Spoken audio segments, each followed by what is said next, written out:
नमस्कार, ये daily dose का एक वीडियो है जिसमें हम कुछ इंटरेस्टिंग टॉपिक जानेंगे। तो आज का टॉपिक है what is NAV, net asset value होता क्या है। तो अगर आप किसी भी म्यूचुअल फंड के बारे में अगर इन्वेस्ट करने की सोचते हो तो आप देखते हो उसका एनएवी क्या है। कोई भी म्यूचुअल फंड जब नया नया मार्केट में आता है तो उसका एनएवी 10 होता है, वो फिक्स होता है। फिर धीरे धीरे धीरे ग्रो करना शुरू होता है। डेली एनएवी चेंज होता रहता है और उस बेसिस पे आपकी इन्वेस्टमेंट में बाइंग और सेलिंग होती है म्यूचुअल फंड में। और जो आप रिटर्न्स भी देखते हो कि 1 साल के इतने रिटर्न, 3 साल के इतने रिटर्न, वो जो एनएवी का फ्लक्चुएशन है उसके बेसिस पे वो आपको पता चलता है। और उस एनएवी के अंदर में जो भी आपके टोटल एसेट्स हैं, जो भी आपके टोटल एक्सपेंसेस हैं, जो भी खर्चे हो गए, वो सब इंक्लूड हो जाता है। तो हम बेसिकली अगर बात करें तो एनएवी की एक सिंपल डेफिनेशन अगर हम लें, ये होता है total assets minus total liabilities, और ये पर यूनिट का हम कैलकुलेट करते हैं तो हो जाएगा नंबर ऑफ यूनिट्स, या फिर इसको बोलेंगे शेयर्स। ठीक है। अब म्यूचुअल फंड हो गया, ईटीएफ हो गया, रीट्स बोलते हैं, इन्वेट्स होते हैं, इंफ्रास्ट्रक्चर फंड्स, तो इन चीज़ों में इसको कैलकुलेट किया जाता है। अब टोटल एसेट्स जो है, टोटल एसेट्स, अब इसमें क्या क्या आता है। इसमें आपने जो स्टॉक्स लिए हैं, इसमें आपने जो बॉन्ड्स लिए हैं, आपके म्यूचुअल फंड कुछ कैश भी होल्ड कर लेते हैं, उनके कुछ रिसीवेबल्स हैं, कहीं से कोई पैसा उनको मिलना है। ठीक है, तो ये सारी तरह की चीज़ें इसमें आ जाती हैं। अब टोटल अगर हम लाइबिलिटीज़ की बात करें, लाइबिलिटीज़ मतलब उधारी।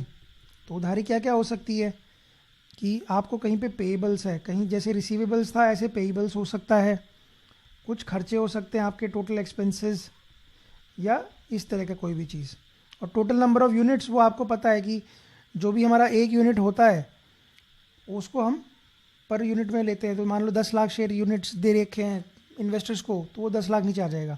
तो एक एग्जांपल से देखते हैं कैसे कैलकुलेट भी होता है। तो लेट से कि टोटल एसेट हमारे हैं, एक नॉर्मल कैलकुलेशन लेते हैं। एनएवी इक्वल टू, मान लो टोटल एसेट है 10 करोड़ के, 1 2 3 1 2 3 और 2 और। टोटल एक्सपेंसेस लाइबिलिटीज़ है मान लो 50 लाख की, और टोटल शेयर मान लेते हैं 10 लाख है हमारे पास। तो ये कैलकुलेशन में पहले की हुई है, तो इस हिसाब से आपकी पर यूनिट की एनएवी आती है 95। तो अगर मान लो मुझे 950 रुपीज़ इन्वेस्ट करना है, तो मेरा पर यूनिट जो प्राइस होगा, मतलब सॉरी, तो मेरे को कितने यूनिट्स मिलेंगे, 10 यूनिट्स मिल जाएंगे। अब ये जो जो डेली बेसिस पे एनएवी ग्रो करती रहेगी उस हिसाब से मेरा ग्रो होता रहेगा। तो कल को 105 हो गई तो मुझे 105 × 10 के हिसाब से पैसा मिल जाएगा। तो ये होता है एनएवी का कैलकुलेशन। अब इम्पॉर्टेंस ऑफ एनएवी की अगर हम बात करें तो कहाँ कहाँ पे ज़रूरी होता है। Number 1, buying and selling. Daily basis पे बाइंग एंड सेलिंग जब भी आप करोगे इस पे से डिसाइड होती है। नंबर 2 की बात करें कि फंड की परफॉर्मेंस, कैसे आप जानेंगे आज क्या इन्वेस्ट था, कल क्या रिटर्न्स थे, परसों क्या रिटर्न्स थे। तो डेली बेसिस पे वो डिसाइड होता है, एनएवी चेंज होती रहती है कि एक साल में ये था, पिछले साल इस तारीख को इतना एनएवी था, इस तारीख को आज इतना एनएवी है, तो इतना रिटर्न्स हमारा आ गया। क्या कैलकुलेशन इसमें नहीं होता है, फंड की परफॉर्मेंस।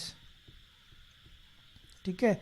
अब मान लो किसी म्यूचुअल फंड का एनएवी है 1000, एक दूसरे म्यूचुअल फंड का एनएवी है 200, तो हम नहीं बोल सकते कि 1000 वाला एनएवी अच्छा हो गया, 200 वाला बेकार हो गया। क्यों? ये आया कब था? तो सिंस इंसेप्शन है ये तो चीज़। अब ये मान लो आया है 1995 में, अब ये आया है 2005 में, तो ये 10 साल बाद आया है, तो आप कैसे कंपेयर कर लोगे। ये मान लो इक्विटी का है, ये मान लो डेट का है, तो भी आप नहीं कंपेयर कर सकते।